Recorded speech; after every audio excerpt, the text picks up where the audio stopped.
IHSG lagi-lagi break new all time high.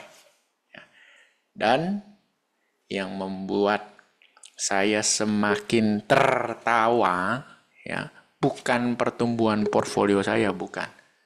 Tapi suatu hal yang sangat lucu adalah IHSG break all time high dengan demikian kuatnya. Lucunya tidak didukung oleh para raja-raja tua. Siapa raja-raja tuanya? Nah, raja-raja tuanya adalah seperti BCA. Anda bisa lihat all time high 10.400 ya, resist terdahulu yang belum pernah sah dilewati. Itu baru hari kemarin ya, tutup itu pun dengan Dragonfly Doji ya, lucu sekali candlenya. Sangat lucu gitu ya. Itu pun baru kemarin dan hari ini.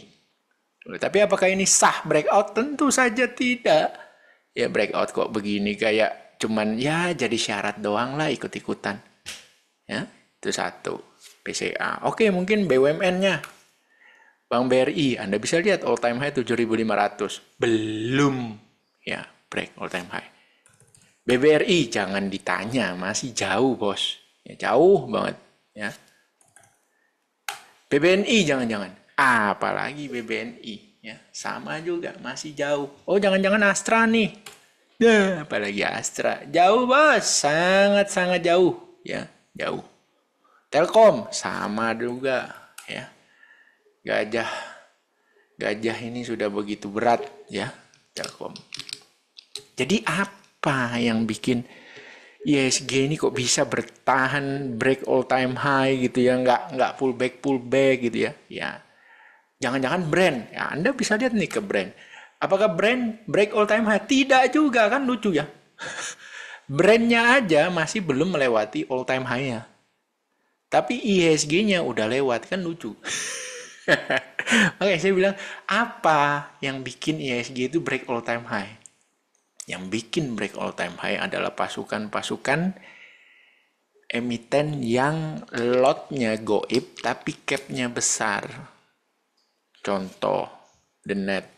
Ya, ini lotnya goib tapi market capnya besar. Ya, DCII. Ya, ini baru gerak nih hari ini. Ya, DCII baru gerak hari ini. GEMS.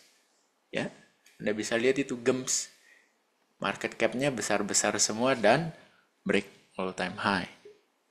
Tentunya juga didukung oleh para second liner yang bangkit dari kubur. Ya. Dan yang bikin saya lebih curiga lagi adalah kok second linernya pilihan ya. Jadi ibaratnya yang tadinya sempat ada sebuah istilah kok yang naik adalah para emiten-emiten konsorsium IKN ya atau emiten-emiten Sembilan Naga. The Net kan punyanya Salim Group ya. Kemudian ada GEMS, DCII, terus DSSA. Coba kita lihat DSSA ya. Tuh naik truk gitu ya. Kemudian ada lagi Pani ya, Pani kan barusan bang ya. Break all time high-nya Pani itu di sini ya di tanggal 27 Agustus ya. Kemudian ada juga BSDE. Ini si lelet loh. BSDE ini lelet ya, saham yang sangat lelet. Tiba-tiba bisa rally ya. Ini the biggest property ya sebelum Pani. Kalau sekarang udah digeser sama Pani. Ini juga lumayan memberi sumbangsih performance kepada ISG. Saham-saham seperti ini. Nah sekarang ini kan tadi nih ya saham-saham konsorsium IKN nih. Nah belakangan ini kok mulai beda lagi. Yaitu kalau saya bilang saham-saham ex-menteri ya. Saham-saham yang dimiliki oleh para Konglo yang saat ini juga menjabat sebagai menteri, yang mana kemungkinan sebentar lagi mereka akan selesai masa jabatan. Apa aja sahamnya? Yang langsung terpikirkan oleh saya adalah Toba. Ya, udah tahu ya punya siapa ya Toba ya? opung kita tercinta. Kemudian yang barusan hari ini mainan sirkus yaitu Adaro. Ya, Adaro gap up seperti ini. Adaro naik 12,5%, di mana baru sesi 1 itu lembar saham yang sudah ditransaksikan volumenya adalah 377 juta lembar saham. Di mana volume terbesarnya Adaro itu ada pada 2022 recovery market crash COVID ya. Ya, di tanggal 15 Desember 2021, 15 Desember 2021.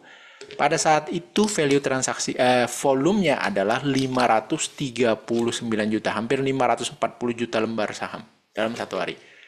Adaro hari ini closing sesi 1 sudah 377 juta lembar, yang mana saya yakin harusnya sesi 2 itu nanti jumlahnya akan bisa melewati 540 juta lembar saham. Ya. Jadi tadinya itu adalah konsorsium IKN, sekarang yang bergerak adalah emiten-emiten ex-menteri. Saya nggak tahu ada apa nih. Yang jelas para raja-raja tua duduk manis nonton doang. Ya, jadi Anda yang isi portfolionya banyak dihuni oleh saham-saham yang udah jelas ya, fundamentalnya bagus apa segala macem gitu kan. Ya, sabar dulu ya. Belum waktunya, Bos. Jadi di sini ada dua skenario ya.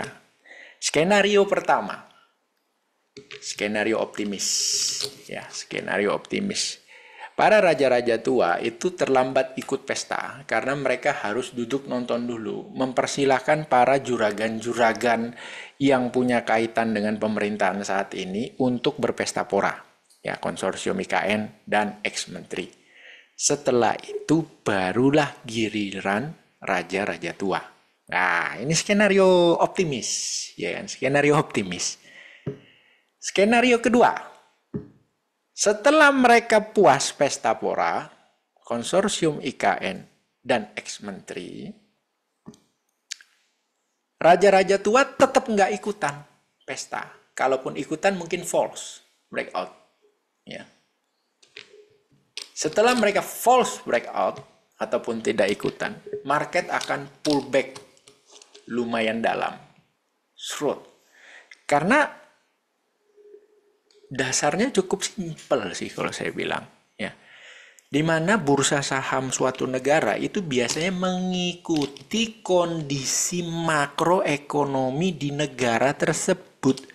Kondisi makroekonomi kita saat ini sedang dalam kondisi tidak baik-baik saja, di mana deflasi terjadi 4 bulan berturut-turut yang belum pernah terjadi sebelumnya sejak setelah Krismon ya 98. Itu pertama. Yang kedua, jumlah penduduk yang berada di dalam kelompok kelas menengah itu cenderung menurun. Ya, menurun. Kemana larinya? Bukan ke atas tapi ke bawah. Ya, turun level. Itu juga menjelaskan kenapa saham seperti Unilever ini di saat IHSG break all time high, dia malah break new low. Ya, new multi-year low. Ya, jadi ini Anda kalau mau cari harga 2200 itu, 2220 itu ketemunya di tahun 2010, Pak. Baru ketemu harga itu. Ya, tahun 2010. Ya, jadi Unilever ini kan barang-barangnya ya kita sama-sama tahu lah ya, murahan punya brand lain seperti Wings apa gitu ya, lebih murah daripada Unilever. Nah, kelas menengah ini terpukul, jumlahnya makin turun, otomatis daya beli untuk produk-produk yang harganya lebih premium juga ikut turun. Jadi secara makro, di mana negara kita itu betul-betul disumbang oleh yang katanya tahun 2008 kan diselamatkan oleh para UMKM ya. Nah, sekarang kondisi UMKM kita gimana? Terpukul, Pak, babak belur. Gimana nggak babak belur? Keran import dibuka begitu lebar. Sedangkan manufaktur di dalam negeri tidak dilindungi. Pengangguran bertambah. Lah UMKM gimana mau bersaing dengan produk-produk import yang harganya aju bile-gile murah? Iya tuh. Jadi secara makroekonomi nggak usah terlalu pinter ngelihat apakah negara kita dalam kondisi baik-baik saja atau tidak. Ya kan sudah bisa terjawab. Yang punya toko juga pasti tahu omset turun apa segala macam. Lah ISG-nya break all time high dan tidak didukung oleh tulang punggung sektor yang menjadi tulang punggung ekonomi Indonesia, yaitu sektor keuangan, dalam hal ini perbankan. Mereka semua cuma jadi penonton. Ini ada sesuatu tanda tanya besar. Ya, apakah rally ini hanya demi ucapan terima kasih kepada semua pihak yang telah mendukung suksesnya pemerintahan saat ini? Tuh. Itu pertanyaan besarnya. Apakah cuma untuk ajang terima kasih doang? Ya kan? Karena kita tidak melihat emiten-emiten yang memang benar-benar valid yang membawa ISG break all time high. Jadi jangan terlalu senang, jangan terlalu ini ya terhadap euforia yang terjadi saat ini. Ya memang sih secara garis besar tradingan menjadi lebih enak daripada sebelum-sebelumnya di mana 2 tahun lebih sideways ya. Kalau sekarang kan duduk manis, Porto bertumbuh gitu ya, nggak perlu effort lebih ya. Ibarat kita bisa melihat Porto itu tumbuh. Ibaratnya emiten-emiten yang saya pegang pun setiap hari bergantian. Hari ini si A naik, besok si B naik, besok si C yang naik, besok si D yang naik gitu kan. Nggak seperti sebelumnya ya. Cuma ya biasa aja sikapinya, nggak perlu terlalu, oh kita akan bullish terus gini. Nggak, tetap harus waspada. Karena kenaikan semu, saya bilang kenaikan semu loh ya. Karena tidak didukung oleh faktor makro ekonomi Indonesia. Loh, bukankah pasar saham itu melihat 6 bulan ke depan?